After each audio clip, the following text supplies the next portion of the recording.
Wow, the new setup. After shouting about how good the caravan was last week.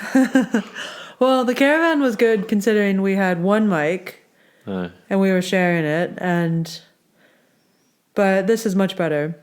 I kind of liked how you set your phone resting against a bottle of soy sauce and mine against the cleaning product. Okay, should we say hello? Hello. Yeah. Anybody in the content creation space, for some reason, I will push as long as possible to buy the proper gear for certain things. Not for the podcast, but like I would never buy a tripod for my iPhone.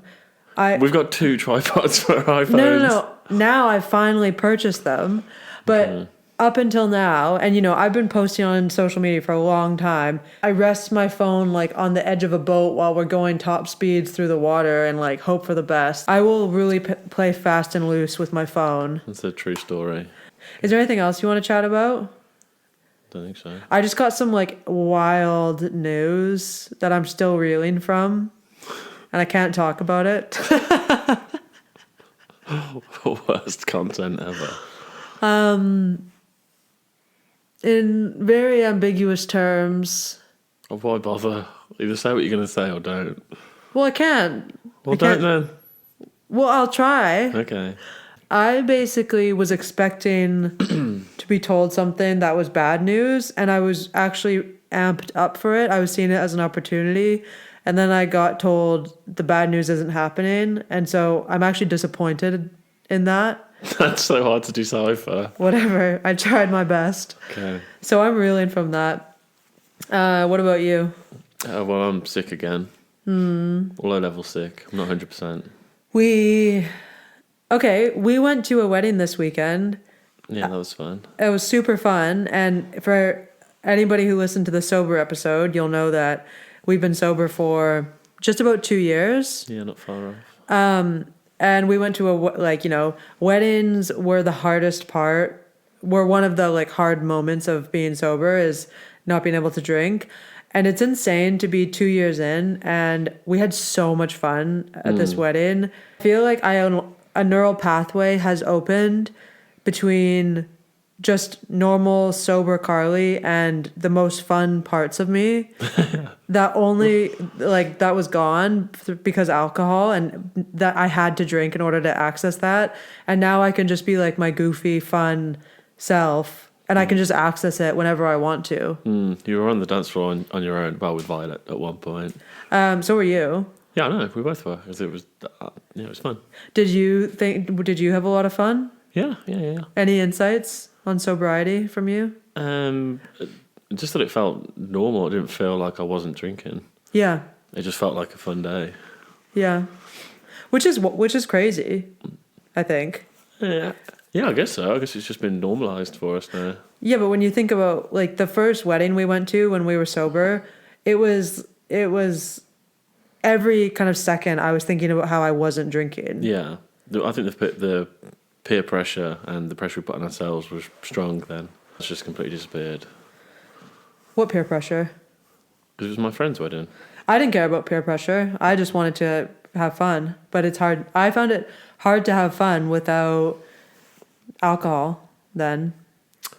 And I found I almost found it like, yeah, I was just like, okay, let's get through the hours and then you can go home and then you've achieved it. Like you did it, you didn't drink. Yeah. But I wasn't necessarily having the time of my life. Whereas now, kind of a revelation, because I could have stayed all night. We just had to leave because Violet had to go home and go to sleep. Yeah, it was very different. It's crazy how it's evolved. Yeah. All right, well, I feel more strongly about that than Matthew, obviously. Yeah, okay. It just felt normal to me. Yeah. Anyway, so we did a wedding and had a little birthday party for Violet. And she loved spending time with her cousins on the bouncy castle. Anyway, should we get into what we're going to talk about today? Sure. We're going to talk about how we balance the workload of all the activities around the house, managing friendships and families and work, and how we put a bit of structure to that. So that we both feel like we're doing our fair share, but we understand what the other's share is too. I think a lot of couples, especially when you have kids, get into a lot of fights about the work that you have to do around the house. I think there's different expectations on, I don't know, what needs to happen, like how clean does the house really have to be? Probably you have two different opinions on it, and then you get into fights because one person isn't living up to the standards that you have. They're living up to the much lower standards they have. And it tends to be the man, though we have met people where this isn't the case, where it's reversed. But in our situation, like, I have really high cleaning standards, and I don't know, I'm very detail oriented and specific, like, and it just causes so many fights. I think the biggest thing we fight about is cleaning. Well, the and workload around the house in general.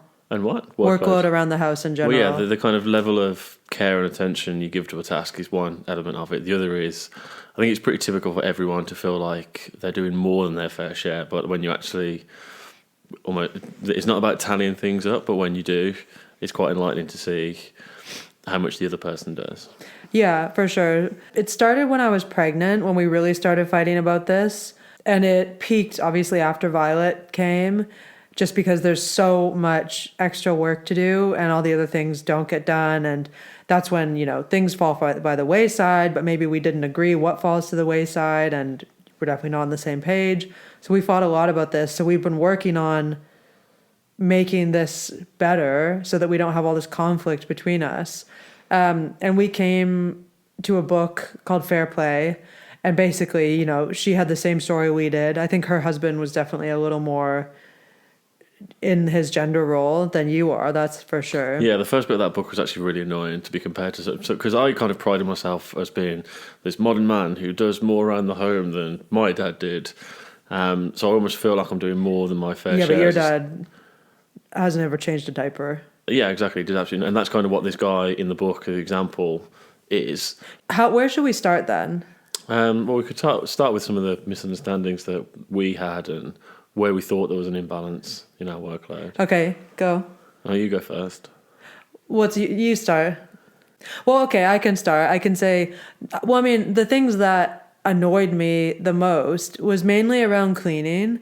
I think it was just coming into the house and just seeing things be a mess and it just not even be on your radar. It's not just cleaning, it's, curtain rods hanging off the wall, this is broken in the house, like a baseboard is fallen off, the car is a fucking mess. Just, I would notice all these things that have to be done and you would not notice it. Mm-hmm. Like, you are happy to do the dishes and tidy the kitchen each night, but you're not noticing the dust piling up on the skirting boards around the house. You're not noticing that the, dryer vent has to be cleaned because every 5 seconds it's turning off. Like, you would never take the initiative to do those other things. Yeah, I think part of it is because you have a higher standard. But part of it is also, I know that it means more to you, so if I just don't do it, you'll probably do it at some point. Which is so annoying. Yeah. It doesn't bother me as much as it bothers you. And it's so annoying. But here often, like, I have higher standards, and it's like, well, my standard is just to keep the house out of a state of disrepair. It's not that high of a standard, and I think this is where the gender roles really come into it, because obviously you're much different than your dad was, but you still grew up in a house where your mom did everything, and you're just like a little baby boy. Yeah, and I definitely default to that. And I'm not your mommy. I know. But I definitely I do default to some tasks I expect you to do, or at least did. But I think that the turning point is when you come in it as a couple, and this is something that when you put everything down and the 100 things you need to get done, this is one of them, and we have to attack it together. Yeah, but that's jumping ahead to what we did in FairPlay. What are some of the other, you go now with some of the misunderstandings? Because you felt like underappreciated, didn't you? Yeah, I definitely felt underappreciated for all the stuff that I did do, because I would do lots of the little chores, and if you wanted me to drive to the shop or to go and change the nappy or whatever small little I felt like I did loads of that, but you were doing all the thinking and planning around it. I was a really good executioner. Yeah, I think that's a big thing, is you would be like, well, I go get the groceries or whatever the thing is, but I wrote the list. I figured out what we were needed. I planned all the meals. Yeah, you went to the shop. I think it's understanding what is actually fully in a task. And this is what it was just so frustrating for so long because I couldn't figure out a way to describe this. And I basically found this guy on Instagram that he's basically recapping and giving examples from this FairPlay book. He just made his mission to really drive home the points in this book. And I kept sending you these little Instagram videos because he would detail, if you say, hey, we need more milk, that's like the littlest you can do. The next kind of step you could do is, hey, we need milk. Okay, I'm going to add it to the list.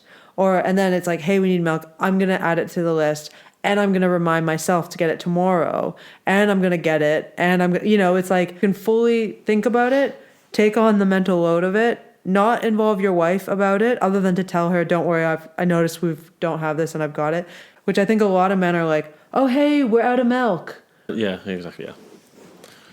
Sorry, I was going to give the same example, just using different words. I think that was the thing that kept coming up is I would be doing the doing, but the invisible work that you talked about is the conception of it and identifying the things that need to be done. So things like when we went to Mauritius, you thought about, hang on, so Violet's going to be a little terror on the flight. I need to think about a way to keep her entertained. And then you'll plan it and then you'll buy it. That's sort of thinking it all the way through. So all those little things of her clothes are getting small. We need to plan her birthday party. I think all of those things that I didn't see you working on. It's difficult to know how many things you're juggling when you can only see the visible stuff. Yeah. And because I was doing lots of the visible stuff, like driving to pick up whatever random Facebook Marketplace thing you've bought for 2 hours I felt like I was doing my fair share.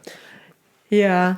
So it just was contention because I knew that I was doing a lot and obviously you felt that you were doing a lot. And I guess it's not a competition. It's more about, okay, this isn't working. Let's get aligned.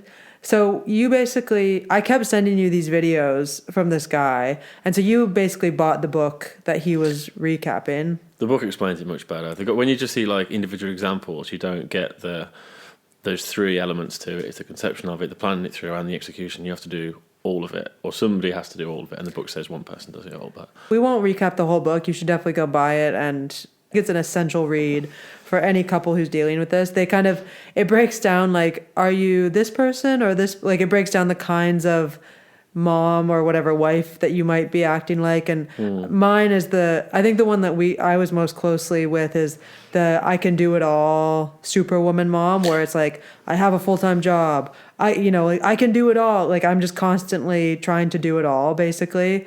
Like, yeah. And I think the personality types impact it as well because you have that standard and you want to do it all. There'll be times where I try to do something and you come in and say, that's not good enough, or I want to do it a different way. And it's probably because I didn't think it through properly. It's always because you're kind of like haphazardly just going to do it, but it's not to the standard that I want. And again, this book helps us with that because it's like, okay, this is what the task is. This is what the task involves. This is the thinking required. And this is the standard of acceptable. That we both agree on. That we both agree on. And I like it because the standard of what's acceptable for this task is at a base level, are your children going to be in any harm's way if you don't complete it? Is there going to be any safety concerns? Like that's at a very, very base level. And there are certain things, if the house isn't clean, there is a safety issue for your children. There's going to be dust in the house. There's things that maybe it's extreme, but that's the truth. Like you have to keep the house clean but anyway, so you can just take it back at a very base level and we can just agree on what's acceptable. Yeah. And I think there's an element of, you have to give full trust to the person to do the whole task properly.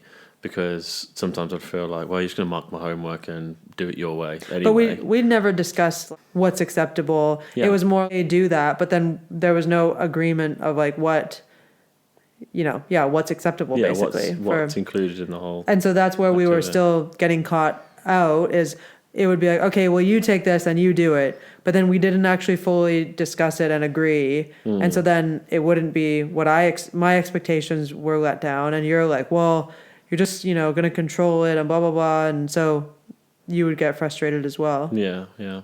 And one of the other takeaways for me was about all time being created equal, and there was definitely a part of me that would say, well, I earn more money than you, so my time is more precious. You should spend your time managing the baby. I earn a lot of money too. Yeah, okay, a little bit more right now. You'll earn more soon. But how do you put a value on your kids' upbringing? Exactly. And you have to approach it as a whole family unit. All of this stuff needs to get done. Everyone's time is equal.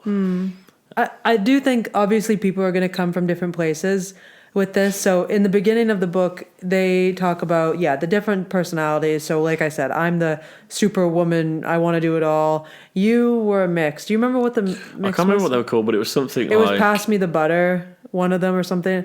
That's I like, don't know. That doesn't mean anything though, but it was something like... I know, but I was going to say what it means. It means, where's my jacket? Rather than like looking for your jacket. Like you're a little bit of that guy. I don't agree. We should have brought the book with us. And then the other one was doing your best, but you get it wrong. Yeah, I think it was more like that. It was more you're really trying, and you keep getting it wrong. And you do a lot more than perhaps the previous generation, but you get things wrong, and you just need to do it a bit better. Yeah, that's the main thing. That is the main thing that we run into. Yeah, and a couple of examples, if you like. Go on. So I've got some examples of where I've done something, but I failed to take it all the way through. So one was when I mentioned the conception part of the flight to Mauritius, that I didn't even think about keeping her entertained on the plane. So that one didn't even pop up on my radar. Then you said, we probably need to get some vaccinations. And I was like, I'll do that. I will sort that out. So I found us an appointment. I booked us in. I took us all along. I worked out how you could get to the gym and it could work out with our work schedules and everything. And then we got there and they said, do you have your vaccination records? I was like, no. I was like, don't you have those? Day ruined. So I just had everything, so I was covered. And you were like, well, I'm not doing that. And Vib's not doing that. Pause. So. No, okay, so Matthew got 6 vaccinations. He was basically ready to go to the depths of the most malaria-ridden city in Africa you could go to. So Matthew was heavily vaccinated. And I was like, I'm not doing this. I'm not getting 7 vaccinations right now. And neither is Violet. And so it was annoying. But yes, you planned it all. But in the end, because we were missing that critical piece, we wasted half a day driving to Birmingham and just have to turn around. That was only Worcester, but okay. Yeah. But yeah, and that's because I guess my nature is I'll kind of figure it out as I go. There must be something that says which vaccinations you've had based on the time or whatever. But obviously you come from a different country, so yours would be different, and the systems aren't as robust as I thought they would. But anyway, and they couldn't even vaccinate Violet. They don't vaccinate kids under 2. Yeah, that was a miss too. So I thought, they probably will. We'll talk to them when we get there. I'm more of a we'll figure it out kind of guy. And this is where I'm like, you don't need to be mad if nobody was harmed, but we just all wasted. I think we had a week until our holiday, or a week until we were out of time to get vaccinated. And that appointment, we just, it was a miss. We all wasted the morning, and except for you, who got vaccinated for you can go to space now and you're good. Yeah. So that was annoying. And this is why I just it reinforces my narrative of this is why I need to do things myself, because I always think through, I feel like I always think through everything. And yeah. Yeah, you do. You're much more analytical than I am. But then I think how we're also different is I would never get annoyed at you for messing it up. Yeah, but because I never mess it up. You do. I don't mess up. Do you think I mess up as often as you do? No, you don't mess up. But when you do, I let you off the hook. Because it's so rare. No, because partly because when I mess up, I don't want you to hold me to rights. Right. But yeah, so when I messed up the car this weekend as well. So that Mauritius one is where I failed on the planning. But then our car needed a service and some brakes doing the day of the wedding. And I planned it all out. I took it into the shop. I was ready to go, but I didn't pay them on time. And then when we went to pick the car up, it wasn't there to be picked up. And as we were driving to pick the car up, I was like, I don't understand how this is going to be sitting there ready for us. Like, you haven't paid. Yeah, Why would they ever leave that out for us? I was just gambling at that point. And I thought, surely they will. we're all driving there. Baby's screaming in the car. I'm She like, wasn't screaming. I'm in like, the car. why would they leave this out for us? And I'm not annoyed for no reason. If it was just, oh, we'll get it on Monday, but we're supposed to drive the caravan to go stay in the caravan tomorrow. Now we can't. We have an Airbnb guest coming. I have no idea what we're going to do. Yeah, and so that's where your mind goes. But my mind was like, yeah, we'll just have to pay for an Airbnb, or in the back of my mind, Liam could help us out. This car's had so many issues. We're going to have to pay like a couple £1,000 to get it fixed. And now we're just adding more money onto it to book an Airbnb. It's just really frustrating. Yeah. It's only when there's a consequence that I get annoyed. Like yesterday when you left the RV key in my car and I had to cut my workout short and drive half an hour to come meet you. I didn't care. But I also offered to come back and pick it up. I didn't say one thing. Yeah, but like I'm not getting annoyed about it. No, you didn't. I don't get annoyed every time. I just... If there's a consequence that... If there's something... If it seriously messes up our plans, then it's annoying. Yeah. Anyway, so you can, as you can see, this is the last 2 days. So So I'm still learning because we then went through the process of, so there's 100 activities which relate to things around the home, planning activities going out. This is back to the book. So basically what this woman did is she met with lots of like other moms and wives and got like a super detailed list of these are all the tasks around the house and having kids and just everything, because this is the hard part of this, is there's so much that is hard to put words around, or you just don't think about it when you're saying like, I'm so busy. No, I'm so busy. And it's like, you don't think about, well, I had to, I don't know, blah, blah, blah, blah, blah. And it's so many little tiny things that people do. Yeah. Before we went through this process, I think how we would deal with it is we'd almost try to restructure our time differently rather than look at the activities and how we were doing them. My reaction to you being overloaded would be, right, I'm going to step back. I'll do something that I know how to do, like take care of the baby or take her to nursery and give you more space to go to the gym or to have a long meditation or go for a walk or give you some like personal time. And I feel like that would fix the issue, but actually it just squeezed all the other activities into less time because you spent more time on yourself. But one thing the book does talk about is they call it unicorn space. Well, actually, the sort of personal care is 8 tasks that you have to give time for anyway. But I think that's how we would try to deal with it, just manage our time differently and not look at the activities and how they're distributed. That's maybe what you did. What I used to do, I would try to get you to do certain things, but I would just have to nag you and nag you and nag you, and you wouldn't do it. And that builds resentment. Yeah, huge resentment for me. And this is where I would break down, because I grew up doing everything myself, and I grew up doing nothing myself. Yeah, and so I think that's a pretty normal gender role, but mine was intense. Like, I did everything for myself. I'm a very individual person. And that's where it was a vicious cycle, because you would ask me to do stuff to try and take the load off. I'd feel like you were nagging me, and I'm doing loads already. Obviously, we have a girl, so we have to think about that. But if we had a boy, we are going to have to be... It's such an interesting thing. You can't create these, like, gender roles for your kids, is what I'm realizing. With a girl, I feel like it's more obvious they're going to learn to do these like domestic tasks. And the boys too, they need to learn how to do stuff for themselves. Like, it's not up to fucking mom to do everything for you when you're 15. Like, you need to be doing your own stuff. So I agree with the principle of what you're saying in terms of gender roles. I agree that it shouldn't automatically be assigned to someone because that's what traditionally happens. But I do think there are tasks that you will be better at doing than I will, or you don't want to do, or I don't want to do. Yeah. I think as long as that's balanced and we agree on it, it's okay. It's where it's just automatically assigned that issues arise. Automatically assigned. My bigger issue is, I think what we've had fights about is, this is our house. Why are you not caring about the fact that things are in disarray? How are you not noticing that things are broken? This isn't working. Why aren't you noticing it and wanting to do something about it? Why is it always only me who like notices it and does something about it? That was that was like really what it came down to, whether it's cleaning or so. And I think that's probably pretty common for Yeah, I think so. And I would feel overwhelmed. I think I've got a full caseload and I'm 100% busy.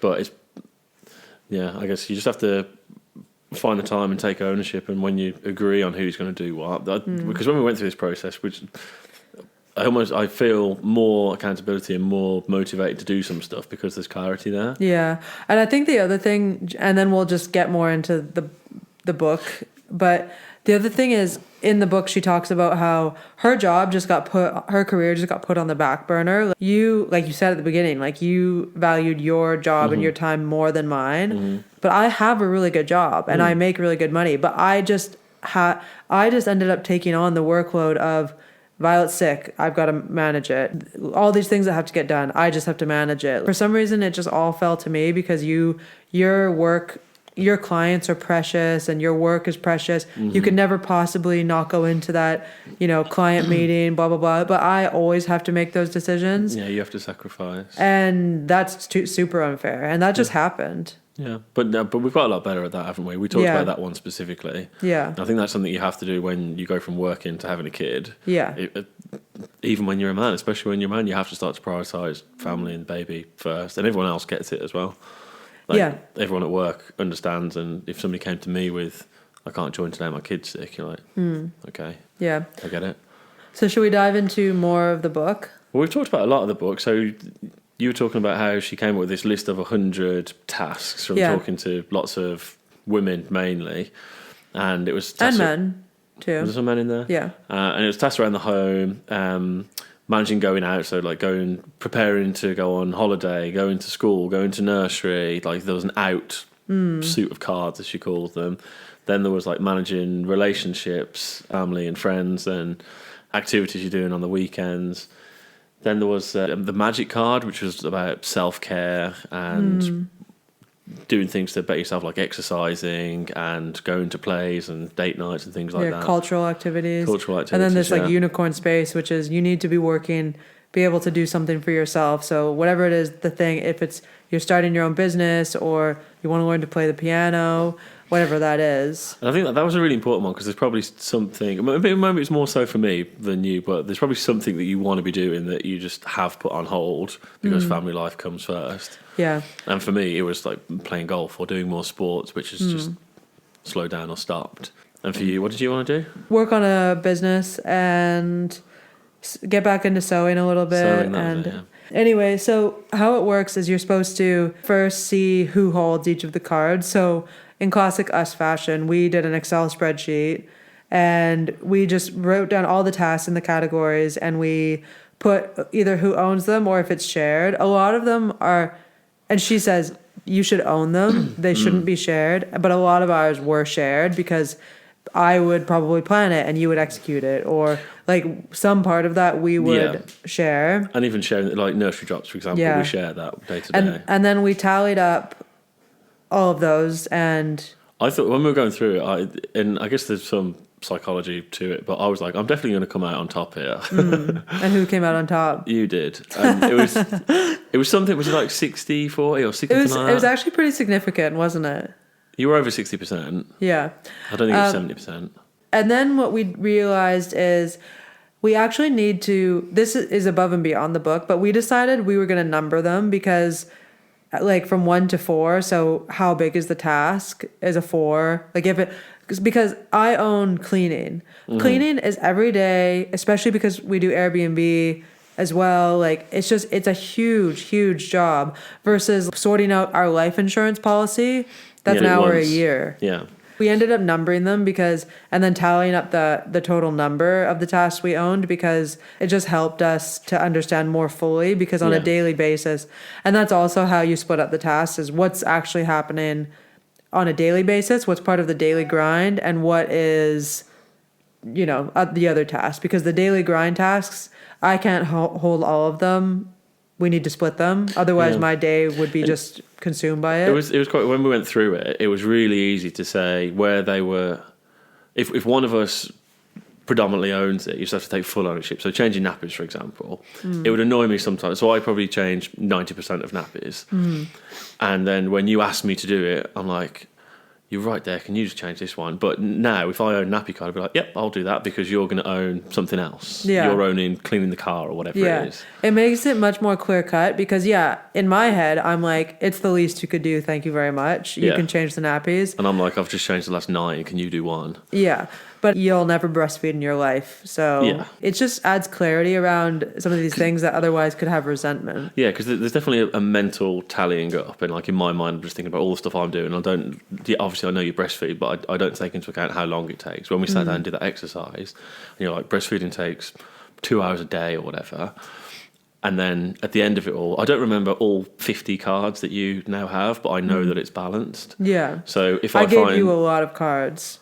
Yeah, so then after we tallied them up, we redistributed them and decided who was going to fully own them going forward. What we haven't done yet is, you redistribute the cards.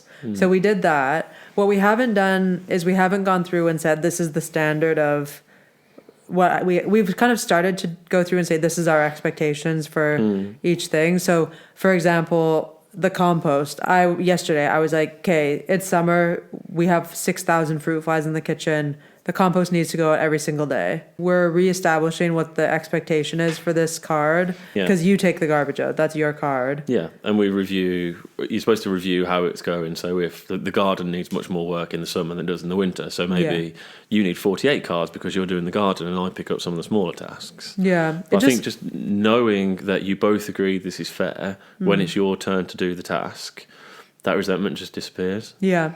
Because you're supposed to fully own a card. But for us, it doesn't make sense every day because if you're away, then I just automatically get all the daily grind cards. Yeah. How do you balance that? And we kind of have an understanding that if you're away and then you come home, I had all the cards and now you can have them all back. Yeah. That's hard because I'm tired when I get back, but it's the right thing to do. Yeah, but it's annoying because you leave and you're physically gone, but I'm still physically there. But I think we definitely need to go back and review it. But it has helped a lot. I think it's mainly the little resentments that you would have that I owned more cards than you did. What happened is I gave you a bunch of cards in this exercise. Yeah. And maybe I more fully own the ones that maybe you were doing little bits to mine and now I fully own them. But now I can just be like, that's you. Cleaning the car, that's you. Needs to be done once a week. And we just said that. And now I don't necessarily have to nag you because you know what the agreement is. Yeah, I can see why you'd get annoyed when I didn't do something properly because I've got less cards and don't do it well enough. Yeah. And like the cleaning the car thing, we both know it needs cleaning, but we both think we're busy and it'd just be there bubbling away until one of us broke. Also, there was an opportunity in this process for us to say, we went through and if any of the cards that we had, both of us didn't value, we could get rid of. But we actually valued all of them. We didn't disagree on any of that. Most of them. We got rid of some. Well, there's things like after school activities for kids. The ones that weren't applicable we got rid of. Yeah, exactly. But everything else we agreed on. There was none that I wanted to keep that you wanted to get rid of. No, I agree. Okay. So we actually agreed on all of that because there was a section for cards that only one person values, but that we don't have that section, which was actually surprising considering the beginning of this. I have such high standards apparently, and blah blah blah. In the end, we agreed we needed to do all the stuff that we're doing. All to say, it's just a really good book. Everyone should read it. I was chatting about it with someone after, and they were having an issue with their husband, and he wanted their daughter to not have a nightlight. And she can't sleep without a nightlight. They can't use the nightlight, but then it's up to the mom to deal with the fallout every night and her being up for and I was like, well, if he doesn't want her to have a nightlight, then he should make a plan as to what you're going to do in the night. What's the training plan for this getting rid of the nightlight? And then he should manage the night wakes because that's something that's of value to him. I think it's just something that a lot of people deal with this in some way to different extremes. We were on a very different extreme than some people. We already were having these conversations and we were trying to figure it out, and you had a good understanding of, things need to change. You weren't like, oh, I'm going to be at work and let me know when dinner's ready. Yeah, but that's how the start of the book is written. It was the first couple of chapters are quite annoying. You have to get through those. Yeah. Yeah, if you're a guy who's not that bad. Yeah. But yeah, it's just such a tough time having a kid and getting used to, especially having a house, having a kid, settling in. I guess it was good for me just to have clarity on what we're both doing, and yeah, you do. I'm almost more motivated. So I got DIY around the house, whereas before I just let that go. But now I know that's one of the things I have to do to keep things balanced. And taking full ownership of something, I think it just draws the line really clearly. Yeah. Okay. Well, I think we're good for this one. If you relate to this, let us know in the comments. Tell me like your best example of your husband being a complete fuck. Okay. What do you want to hear in the comments? Some stories of where you've failed to think something through or plan it properly, because I feel like my list was long. Yeah, that would be good to hear too. Don't forget to go rate the podcast. We love it. I've seen a few ratings going on Spotify, and I really appreciate it. All right. Anyway. All right, back to bed for sicko. Yeah, you're sick. I'm gonna go pick up the baby, and yeah. All right. I don't know. I don't want to end, but we must. Okay. Alas, we must. Okay. All right. Bye. Bye.